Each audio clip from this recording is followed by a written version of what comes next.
So for the last 2 weeks, I have been working on a new series of paintings called A Moment of Reflection. And I've done 8 different versions of it now, all with different skin tones and hair colors and techniques.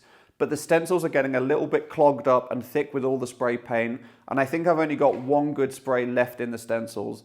And I want to make it count and do something fun and try a technique I've never done before, and that's hydro dipping. So I went online and I found this big meter by meter gardening tray, I think. It's for seeding or planting, but I'm going to use it for hydro dipping. I'm going to fill it up with water, spray paint on the surface, and then dip the canvas in. I've already prepped the canvas, so I know where the layers are going to go, where the skin is going to go.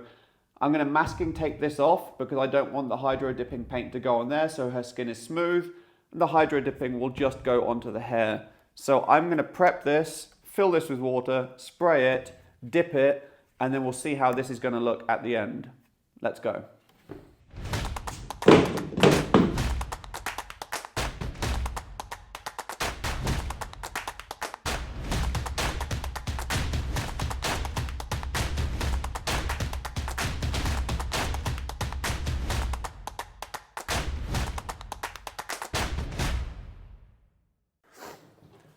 Okay, she is now all masking taped off to protect the skin tone and the area that I don't want any of the hydro dipping to go on, because I don't know if it's going to apply wobbly or wavy or anything like that, but I want her skin to be nice and smooth. So once I peel this tape off, I can repaint the skin tone and make it nice and smooth. I want to do the hair color a kind of mix of pinks and reddy kind of hues, and I don't want any of the white canvas to show through because I think that will ruin it. So I want a dark tone underneath it, so all of the brighter colors I'm going to spray in the hydro dipping pop off it. So I'm going to pick out the darkest red that I've got and spray a base coat on here. So when I go to do the hydro dipping, I'll use the brighter pinks, the brighter reds, spray them in, swirl it up, dip it on, and then they should pop off against the darker red background. So I'm going to spray this and get the white parts of the hair nice and red.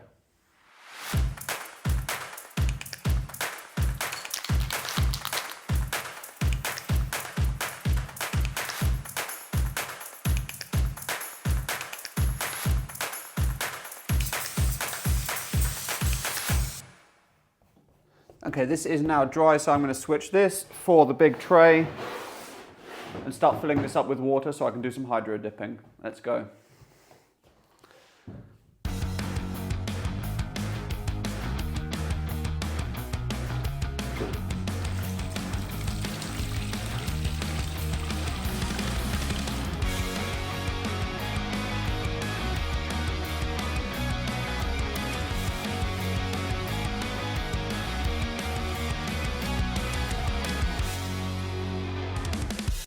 Okay, I've got all of the water that I need in here. It's deep enough to dip the canvas in.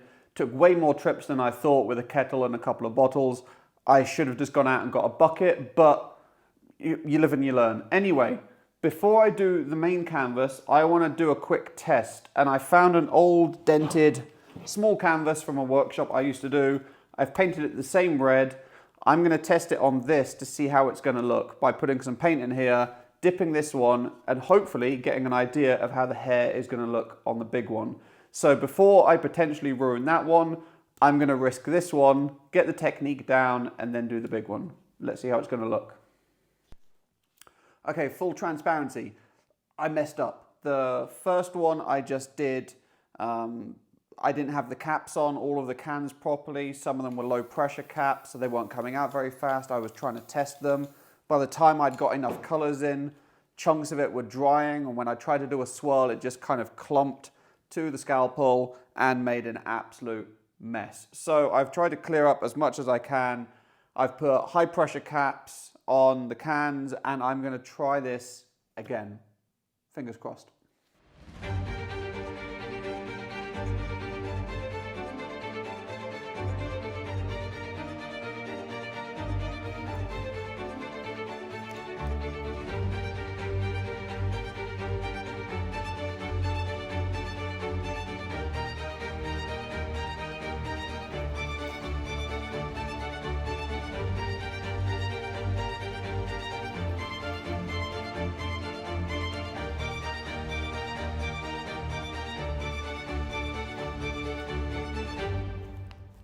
Okay, not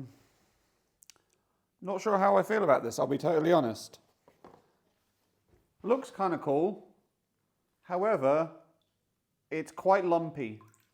Can't really see it in here, but the texture is quite lumpy. And I think that's because I was spraying way too much paint to try and get patterns and swirls, and it just wasn't swirling up and got really thick. And then by that point, I just thought sod it and dipped it.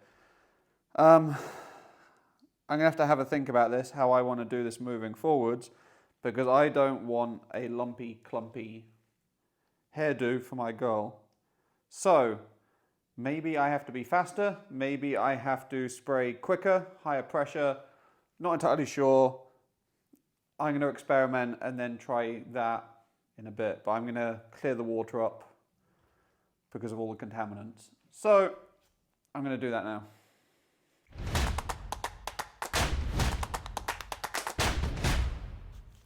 Okay, here is what I have learned from those mistakes earlier. I've put Astro caps on every can so there'll be lots of paint coming out because I realize I have a big surface area that I need to fill. A lot of hydro dip videos I've seen have been in buckets or small containers, so the paint curls up very quickly. I've got a much bigger surface area, so I need to fill it with paint quicker before it starts to clump up and dry, and then you have loads of layers, and that's where you get the clumpiness from the test one. So I'm going to be quick. I'm going to try and get as many colors in. I'm going to try swirling the water beforehand so it does some of that action for me. And then before I even think about it, I'm just going to go straight in and dip the main canvas. So I am going to try and hope that this works. So fingers crossed. Let's see.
Okay, after a couple of quick extra dips on some bits that didn't quite look good, this is how the canvas is looking. Got some nice swirls and textures in there, and I'm excited to see how it's going to look once the masking tape is off and you have all of the stencil layers going on to create this. But I need to leave this to dry now before I can paint anything extra on it. So I'm going to come back tomorrow, peel off the masking tape and see how this piece is going to look. It has been almost 24 hours since I hydro dipped this canvas, and I am dying to see how it looks without the masking tape. So I'm going to set up a time lapse, get all the masking tape off and show you how it looks.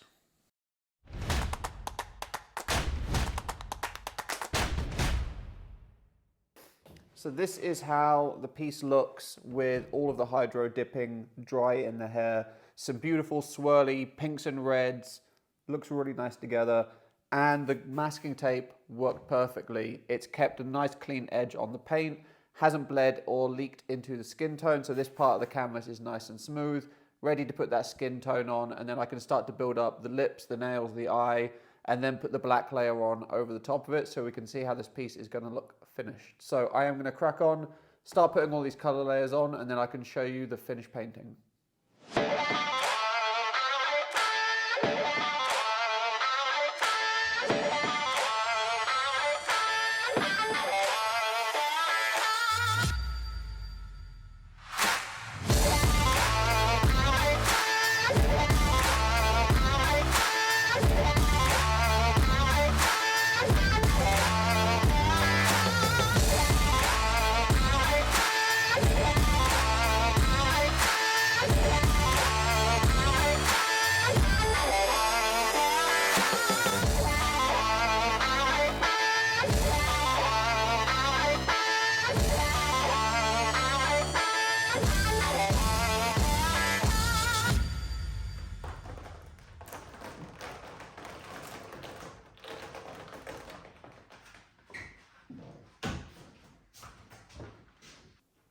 So here is the finished painting, and I think it works really nicely.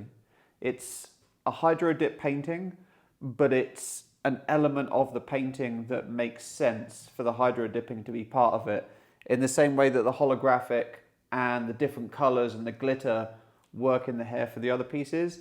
The hydro dipping creates the texture in the hair which makes it make sense within this painting. It's not just a hydro dipped canvas.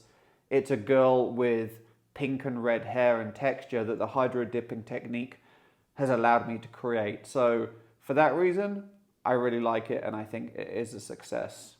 But let me know in the comments what you think. So from a technical point, what have I learned about hydro dipping from this piece?